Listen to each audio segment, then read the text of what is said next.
Welcome back to another episode of Down to the Wire. I'm your host, Cole Young. This week, from MLB free agency to the NFL draft, we got a lot to cover, so let's jump right into it. With us again, we have Adam Christensen. Adam, we should start throwing your name on the title of the show as well. Yeah, I felt like I would have had my own dressing room by now, but I guess that must still be getting built or something. So it's good to be back, though. We got lots to talk about it, so let's jump in. Awesome. Happy to have you here. Yeah. So let's jump right into our first topic. Spin those All right, wheels. let's see what it's going to be. Come on, let me rant first? about LeBron. Ooh, got it right. LeBron James for 3 minutes. So, lots to talk about there. The Lakers are a little bit in shambles. Yeah. On February 21st, LeBron said the Lakers are in playoff mode now.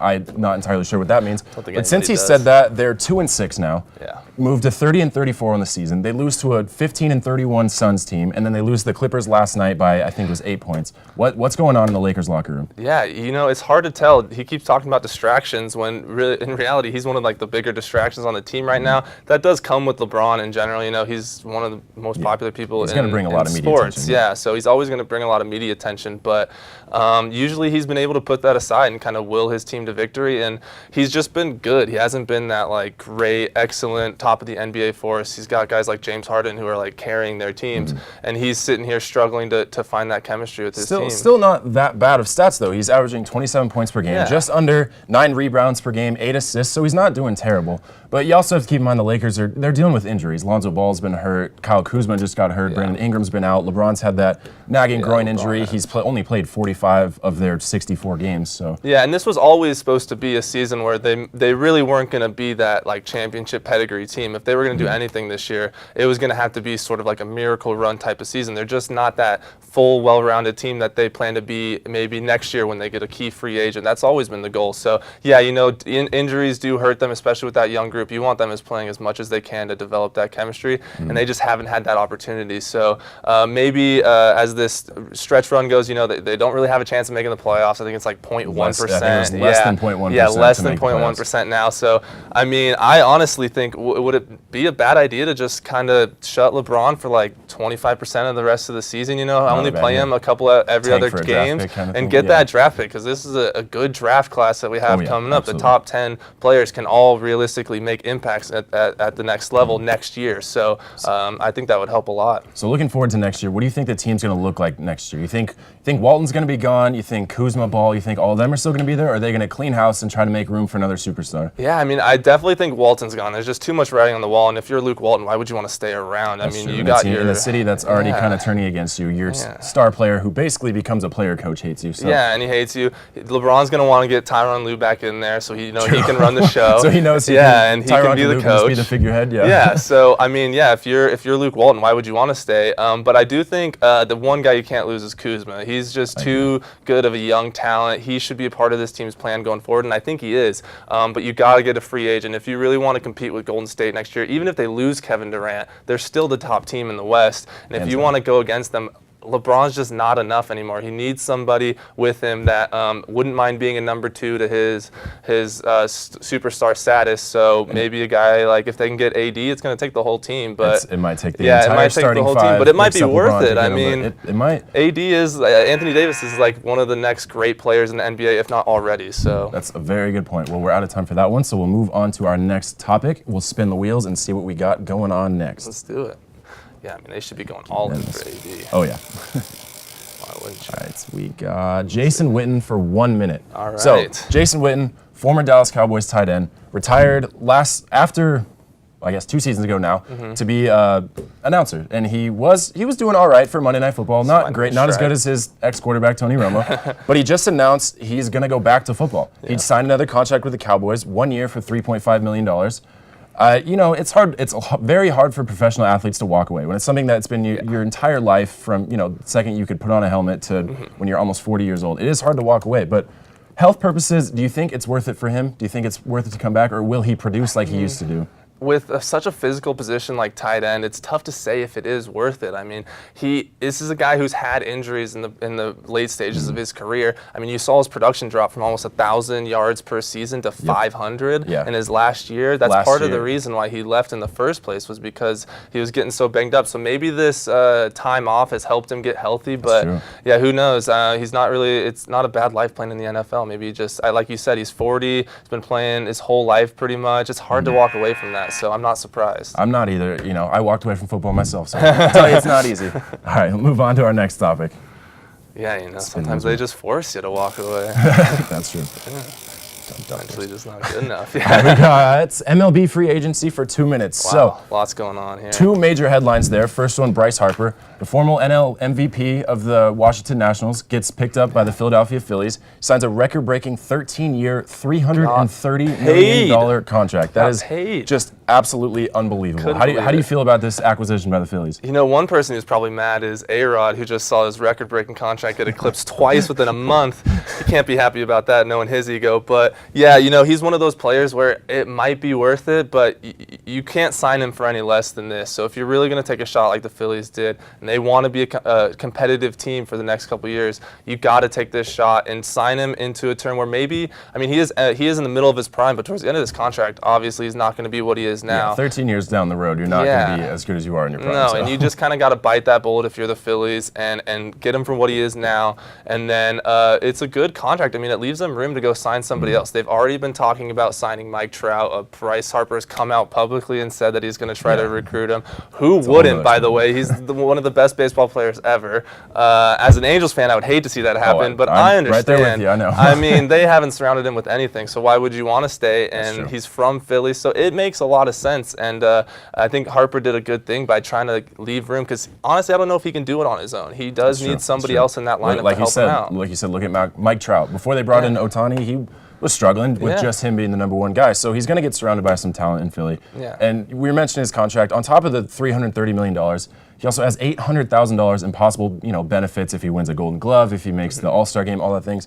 And every road game, he gets a suite as well. So they really sweetened that deal for him. They gave him as much as they possibly could. I mean, yeah, Scott Boras did a good job, I guess, of getting everything out of the Phillies as he could, which he is known to do, that agent, man. Yeah, well, and it seems that the fans are accepting it too. He automatically became the highest selling jersey in all of sports in the first 24 hours after that trade was announced. It's insane, yeah. And Philly fans are fanatics, as their mascot would say. So, which is how long till they turn on them, though? That's true. 13 years, a lot can happen in 13 years. All right, we'll move on to our next topic. Talking about the city that threw rocks at Santa. It can't be that long. All right, what do we got? The NFL Combine recap for 4 minutes. So, got a lot of updates, a lot of former Broncos in this, but one of the biggest headlines was, again, Kyler Murray. One of the biggest storylines was that he measured in above 5'9", which, as a quarterback, that's unbelievable. He's 5'10". draftable. Now he's draftable because he's not 5'9". That was the difference maker. Yeah. So we'll talk about potential landing spots. Where do you think you see him going? Because I know that the Giants had expressed interest in him. He had expressed interest in the Giants, and that offense would be unbelievable. Running a triple option with Kyler Murray, Saquon Barkley, and Odell, that'd be unstoppable. Yeah, that would instantly promote them to one of the favorites if they can figure out their defensive side of the ball, which is a little bit easier if you have your franchise quarterback there. Eli is on the way out, but the problem is he going to even get to the Giants? The Raiders have also expressed interest in him, and even the Cardinals haven't ruled out drafting him, which to me is crazy. You just drafted Josh your Rosen, first-round pick on your quarterback. At least give him more than a year with one of the worst offensive lines in football. like maybe your problem isn't your quarterback. Maybe it's the fact that you can't open up a hole for your stud running back and one of the best receivers of all time. Yeah, so I mean, if I were Kyler Murray, I'd obviously want to go to the Giants. You get to learn from Eli Manning for a year, kind of like Patrick Mahomes. He sat for a year. He got that experience, which I think is super valuable for NFL quarterbacks because those offenses are complex, and you need as much time as you can to learn how to read defenses, to learn the offense, to learn. I mean, Odell is a seasoned pro at this point, and there is going to be a little time to work out that chemistry. So if I were Kyler Murray, in the interest of his career, I'd want to go to the Giants, but unfortunately it's not necessarily up to him. True. And speaking of receivers, another one of the biggest names in the draft was DK Metcalf, the man that is 6'4", 228-pound wide receiver, has a 1.6% body fat, which is literally unheard of. And he ran a 4.33 also, 27 reps in the bench, which is 225 pounds. For a wide receiver, that's absolutely unbelievable. Yeah. He's a freak athlete, as freak as they come. He is so good. The problem is, can he move laterally? His three-cone drill was atrocious. Yeah, it was, and a lot of NFL routes now are complex. You got to run, you got to make quick cuts, and that is something that he might be able to develop. But man, he can blow by. He's been, all year in the SEC, he blew by cornerbacks and got open. So we'll see that breakaway speed that he has. Could see him being Randy Moss and the Patriots Yeah, type. Not definitely. running any slants, not running any, quick routes. You're just going to run right past you. And Yeah, you can't but get cover. him on a team where a quarterback can throw downfield, kind of like an Alex Smith can throw downfield, somebody like that, or even, hey, like a Jared Goff can throw downfield too. I was thinking of Josh Allen. Josh Get him to Allen, Buffalo, even there, yeah. Man with a strong arm, a guy who can outrun anybody for a ball. I think that'd be a good combination. And he needs wide receivers badly. Like yes. Buffalo needs some sunshine. After they lose Sammy Watkins, they lost Robert Woods. Yeah. The past couple of years, they've lost all their talent on the outside, so they're definitely going to need someone. Yeah, but I think the star of the combine were the defensive linemen. These guys are the best athletes in the NFL right now. These guys are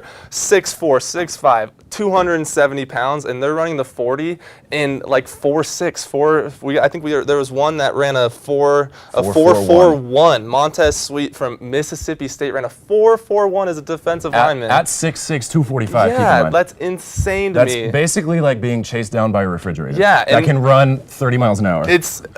I would be shaking in my boots if I was a running back. Like you can't, even if you break through the line, you're not gonna. He ran at faster time than like 10 running backs. Brett Rippon ran a 4.92. Yeah. Brett Rippon's dropping back as a rookie quarterback in the pocket, and you see a 6'6", 245-pound man running a. You might as well just 4.48. fall down. At that point, just you're concerned Just about be your safe. future health and safety. Yeah, just take be care of safe. yourself at that point. I can't imagine that these are the type of athletes. I mean, we know Aaron Donald's one of the best, if not the best, football player. But there's just, you see this new crop of defensive linemen that are just like him, and I am excited to see, because those strip sacks, those fumbles, those game-changing sacks and everything, those are like some of the most exciting plays in football. So I'm excited for Also, it. a big name to look out for, and one that could go #1 overall. Brother of defensive end for the Chargers, Nick Bosa. Nick Bosa, yeah, he sat out most of the year, but that's why people are starting to forget about him. But That's man, true, but he's good. they still have him in that #1 pick he's good. conversation, so we'll see what happens. All right, we'll move on to the next topic. We'll spin the wheels one more time. And what do we got? Ooh, Antonio Brown for 3 minutes. All right. Controversial Mustache one. man, let's go. So, star receiver for the Steelers for the past however many years. Had some turmoil this season, had some issues with Ben Roethlisberger and Mike Tomlin and the offense. Obviously, Le'Veon Turmoil Bell with the situation. Steelers? No, I don't know what you're talking about. In that locker room, are you kidding? Yeah. But so he officially is going to be traded from Pittsburgh, and almost understandably so. There was the extensive story on ESPN about him saying him and Ben didn't get along. Yeah. He said, all through the career, we thought we were friends, and he said they've each been to each other's house one time. They wouldn't work out together in the offseason. Yeah. That's not something you want to see from, a duo that's considered one of the best in the NFL that's won Super Bowls together. So what do you think he's right in wanting this trade? And it's kind of tough. It's tough to know without really knowing the details. One thing we do know about football players, they have their egos. So if you get two strong personalities, even 3 like Mike Tomlin, Ben Roethlisberger, and AB in there, or I'm sorry, Mr. Big Chest, or whatever you wanted to be called, it gets a little heated, I'm assuming. And so I can't say I'm surprised that it didn't work out, but I was surprised. I didn't know I forgot he's 30 years old. He's getting towards the end of his career, and as a wide receiver, you wonder how long that speed can hold up. That's true. I mean, he's still putting up great numbers. Yeah. The thing that really sold it for me that he wasn't going to be in Pittsburgh next year was the whole Week 17 thing. Yeah, that was a problem. He misses all week of practice. In his defense, he said he went up to the coaches and said he was hurt and, he was sore. And he said the coaches told him to go home for the week. Go home. So he did. Sunday comes around. His agent calls Mike Tomlin. And he said, hey, he's good to go. His body's recovered. And Coach Tomlin said, no, it's too late. He's not playing. So misses the last game of the season. Which is crazy. That kind of, I feel like I wasn't the only one that set that idea. Like, okay, he's not going to be in Pittsburgh ever again. So yeah, and he's made it known since pretty much that week that he wants to be gone, which is crazy. I mean, even if you do have those personal differences, that was an important game for them. It was make or break. They were still trying to get a playoff spot. So why you put aside your differences for one day and just let him go out there, run some routes, and try to get it in the end zone? I mean, you had Big Ben blaming him for a loss after when he was the one who threw the pick. So I can't necessarily blame him. Big Ben blaming him for a loss on a major network. He called in to say, hey, I told you to run this route, but I threw a pick to the defensive nose tackle. How was that his fault? You can't blame him, but I do think that he might not have handled the situation the best going on there's LeBron's 2 sides show. to every story, and I think he just wants as much attention on him as he can right now, so he can so they don't forget like they kind of did with Le'Veon Bell and just kind of keep him, and then he has to sit out a year. So who knows what's going to happen? Talking about potential landing spots for him as well. The Steelers already said they won't trade him to any team in the AFC North because they don't want to play against him, basically. Yeah. And they said they won't trade him to the Patriots.